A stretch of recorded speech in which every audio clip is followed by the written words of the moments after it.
You know that feeling? It's maybe 7:00 p.m. on a Tuesday, or Yeah. you're in the car and you look over at the person you're with, and Yeah. everything's fine, technically.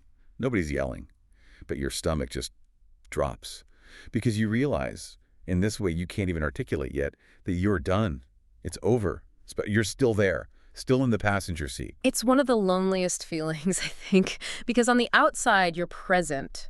You are right there. But inside, psychologically, you've already left the building. And that gap, the distance between those two places can be incredibly painful. That is exactly the space we are going to explore today. We're doing a deep dive into this truly haunting essay by the writer and philosopher Pedro Malha. It's called Staying When You Already Knew. Yeah. And I have to say, reading it didn't feel like reading advice. It felt like I was being found out. Like he was describing a secret I didn't even know I was keeping. It's a deeply uncomfortable piece of writing for that exact reason. Malha isn't interested in the big fireworks of a breakup, the throne plates, the signing of the papers. He's obsessed with the quiet, suffocating time before all that gap, the one between knowing something's over and actually acting on it. Which is where most advice just stops, right? The cultural narrative is so black and white. It's trust your gut. Or when you know, you go. Right. As if clarity is this lightning bolt that hits you and that you just pack a bag. Exactly, the movie version. And Malha just dismantles that on page 1. He argues that, for most of us, lived experience is totally out of order. He says that knowing is actually the easy part. Yeah. It happens way, way earlier than we ever want to admit. The hard part, the part that takes months, even years, is waiting for your actions to finally catch up to what you know. I think that's what got me the most, the timeline. He talks about this gap being seasons, not days. So how does he describe it, that first moment of knowing? If it's not a lightning bolt, what is it? He uses this really subtle, almost eerie imagery. He calls it a thinning. A thinning. Yeah, or a tilt. He says it feels like the story you've been telling yourself about your life has just tilted slightly out of alignment. It's not a crash. It's not dramatic. It's just suddenly the relationship feels lighter, but not in a good way.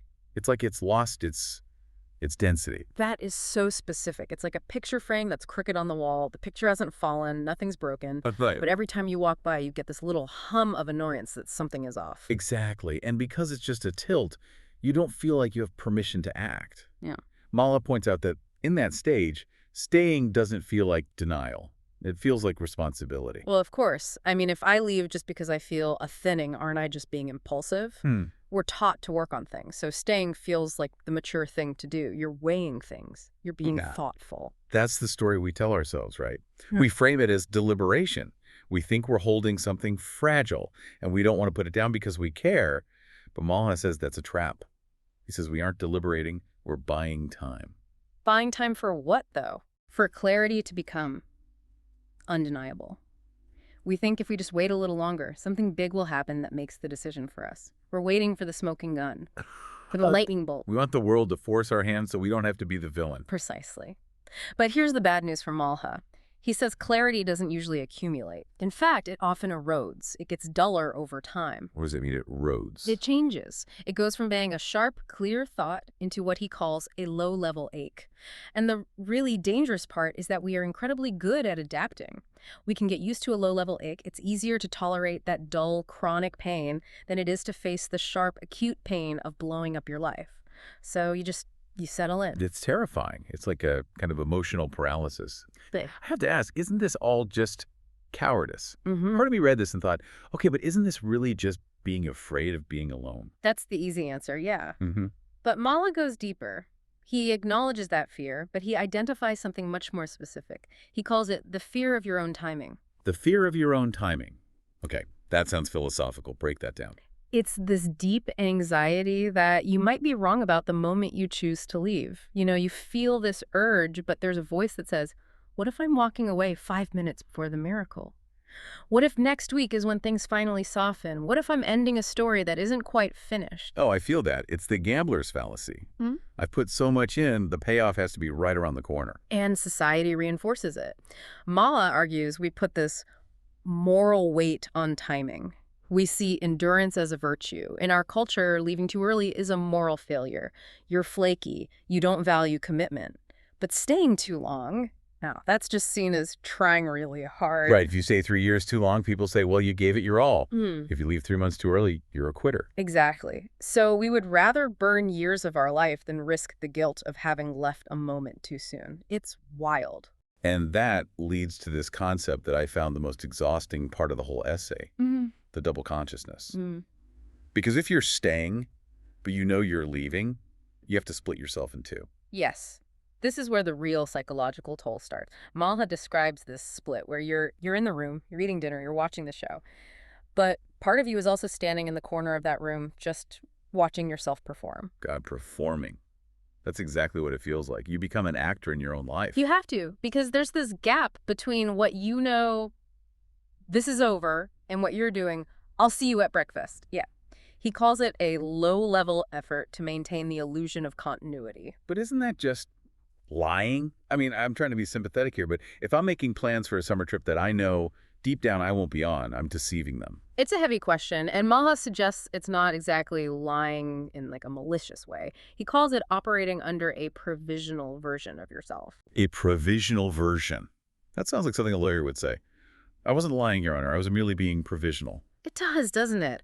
But think about the psychology. This provisional self is the version of you that hasn't caught up to your own knowledge yet. It's a placeholder. You're not actively plotting to hurt them. You're just lagging. Your body is waiting to be ready to do what your mind already knows it has to do. Okay, I can see that. It's like your brain sees a car crash happening a split second before your foot hits the brake. There's a lag. But this lag lasts for months. And in those months, you're still sharing a bed. Malha talks about intimacy in this phase, and I thought it was so counterintuitive. You'd assume the sex would just stop. Right, you'd think the bedroom would go cold. But he observes that a lot of the time it doesn't. Intimacy continues. Its function just changes. It changes from passion to... He says it loses the illusion of arrival. You know, in a healthy relationship, intimacy is about discovery, about going somewhere together. In this state, it becomes procedural. It can still be tender, it can still be kind, but it becomes a form of connection and delay. Connection and delay. I literally stopped reading when I hit that phrase. Yeah. That is just devastatingly accurate. It's so powerful. The intimacy connects you. It reminds you of the good things, the history, but it also delays the inevitable conversation. It's a way of saying, see? We're okay. We can't be breaking up. We just did this. It keeps the machine running so you don't have to face dismantling it today. It's a sedative. It is. And Ma says this is why it's so hard to leave. If the relationship was pure misery, you'd be gone. But the lived experience of ambivalence is that there is still nourishment there. Nourishment, that's the word he uses. Yeah, you're still getting something. Laughter, comfort, the warmth of a body next to you. And our brains are not designed to walk away from a source of nourishment, even if it's slowly poisoning us.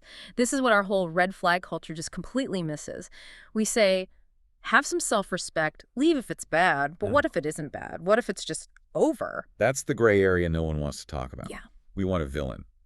But sometimes the villain is just entropy. And ambiguity. Ambiguity is a very comfortable place to hide. Malha makes this brilliant point about narrative.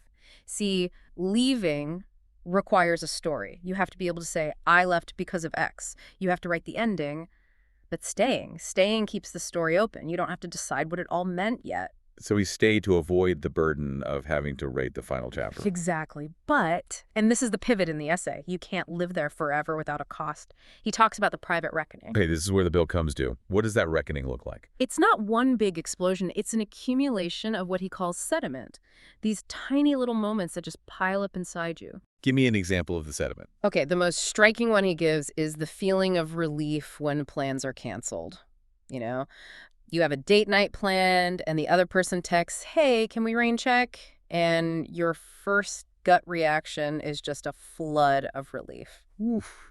Yeah, that, thank God I can just be alone. That relief is information. But in this state of staying, you just bury it. Or you find yourself imagining a whole future without them, planning your new apartment in your head while you're standing next to them in the grocery store. That's the sediment, just layer after layer of realizing you don't want to be there. And eventually this forces the question of responsibility, because now you know. You absolutely know. So what do you owe them? That's the guilt that keeps you up at night, right? I'm wasting their time. And Malha frames it as a conflict of debts. Do you owe them immediate, brutal honesty? which would just create chaos. Do you owe them stability until you're 100% sure?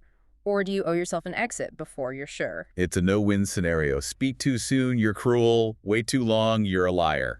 And that's why he doesn't give an easy answer. He just points out that once you know, staying becomes this continual low-level effort. You are burning fuel just to stand still. Let's talk about the aftermath. Because eventually the gap closes, you leave. Mm-hmm. But Mala suggests the damage isn't just about the relationship ending. He talks about a residue. Yes. And this is so important. He says the real cost of staying when you already knew isn't trauma, not in the way we usually think of it. It's quieter. It's a deep uncertainty about your own reliability. Your reliability to yourself. To yourself, exactly. You have spent months, maybe years, actively training yourself to ignore your own gut. You felt the tilt, you ignored it. You felt the relief, you ignored it. So moving forward, how can you trust your own instincts? The next time you feel a no, will you listen?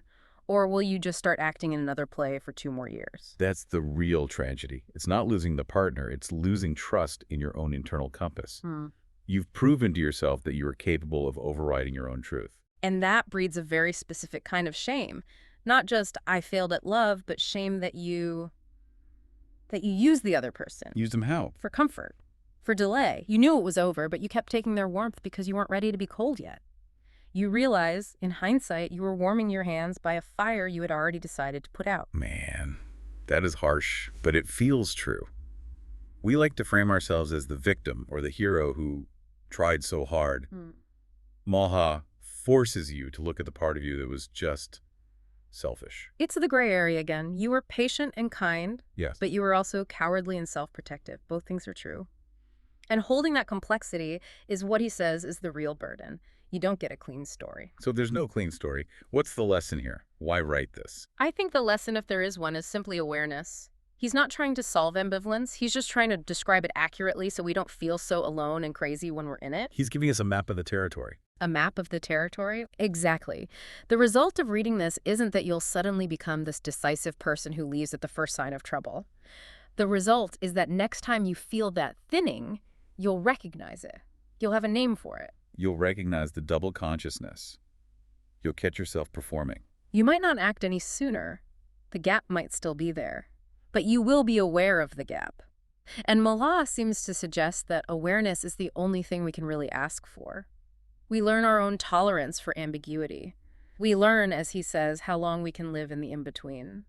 It sounds like he's asking us to forgive ourselves for being messy, for having a lag time. I think so. The brain is fast, but the heart is slow. Understanding something is intellectual. Leaving is visceral. It takes time for the body to catch up. That distinction really helps. And if you left the second you felt that first thinning, you'd be haunted by the what-ifs for the rest of your life. There's no perfect path through the end of something that mattered. So we're just left with this residue, this texture of experience. And a very private knowledge. He ends the essay with this thought I just love. He says, you don't carry this experience as a story you tell at dinner parties. It's not an anecdote. It's too internal for that. It's a secret knowledge you carry with you, a knowledge of how easily care can coexist with withdrawal, how you can love someone and be leaving them at the exact same time. It's a knowledge of your own complexity. Makes you look at other people differently, doesn't it?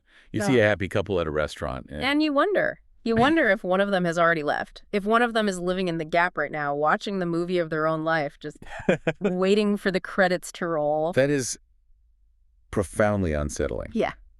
But also, weirdly, it makes me feel less alone because we're all doing this to some degree. We're all managing our own internal timelines. We're all just waiting for our provisional selves to catch up to who we really are. Well, on that note, which I'm sure has a few of you scaring into the middle distance right now, we're going to wrap this deep dive. Pedro Malha's Staying When You Already Knew. It's a heavy one, but man, a necessary one. It is. If you're in that gap right now, we see you. You're not alone in it. Thanks for listening. We will be back next time with something maybe a little lighter. Or maybe not. We'll see. Catch you then.